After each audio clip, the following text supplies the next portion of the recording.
Hello everybody. This is the first time I'm doing a real-time video of how I hand color my pieces, and this is what you see here is a black and white photo of a 1954 Plymouth which I shot in Bungalow in the Boulders in Joshua Tree. So as you can see, I'm using a Q-tip, a cotton swab, to put the color on these small images. This image only measures 3 by 2 inches, but normally I go up to 60 by 40 inches or even larger, and in that case I use cotton rounds, and for the details I still use cotton swabs. However, this image is so small, I chose to just use cotton swabs.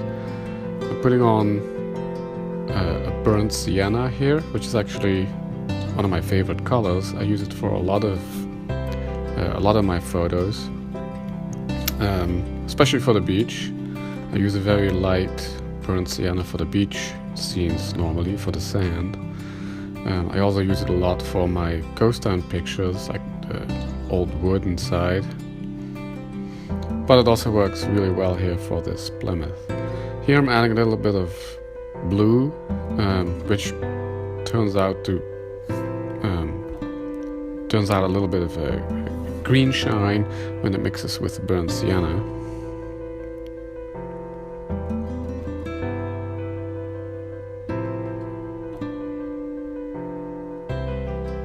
Adding a little bit of more of orange. Burnt sienna is actually like a light brown orangey color, but here I want to stand out the rusty look of this steel a little bit more by adding some orange.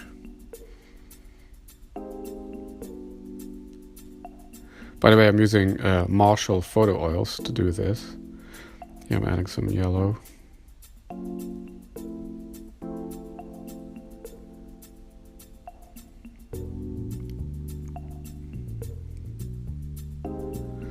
As you can see, I go over the lines, so to say, which I will actually erase later with either another cotton swab, a clean cotton swab, or I use T-tips, which is a pointy version of these cotton swabs, which I will take out a little later, and you will see how I remove the paint. Because it's paint, you can mix them to make different colors.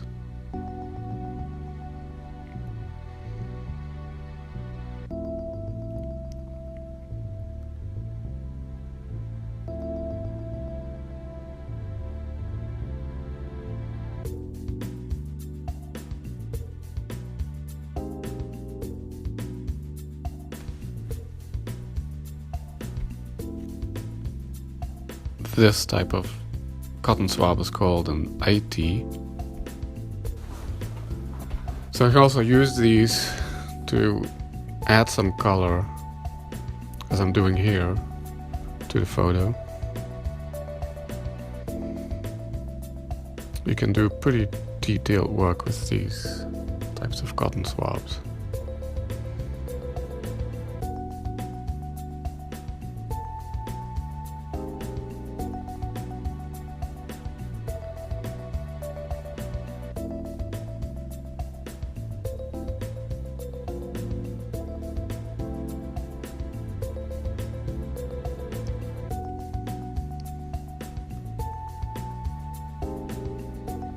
Here I'm adding like a mixture of orange and yellow to the license plate.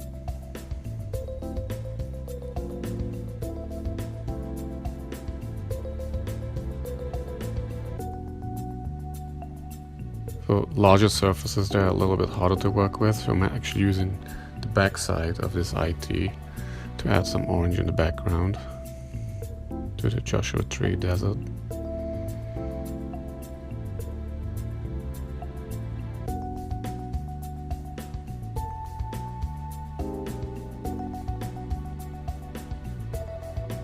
And adding some green to the plants.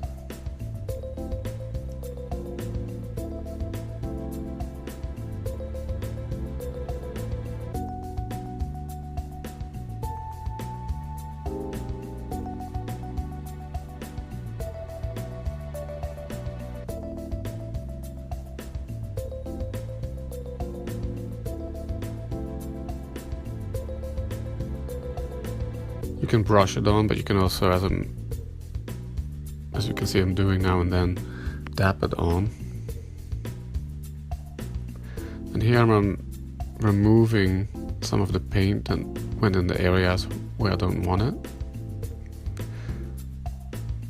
Sometimes it's easier just to remove the paint later in areas where you don't want it than try to avoid painting those areas earlier on. So I'm bringing back the shininess of the chrome.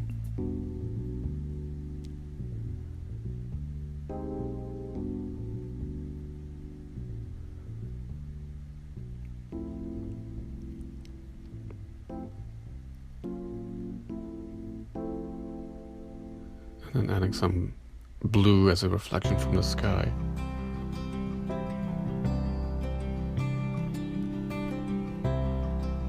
I put on a little too much, so then I use the back of the IT to smear it out a little.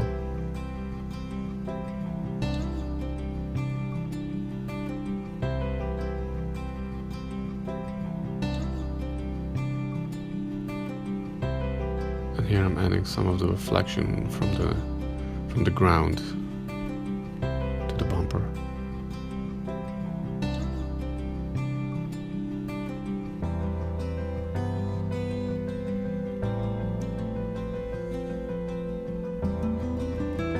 And we're almost done.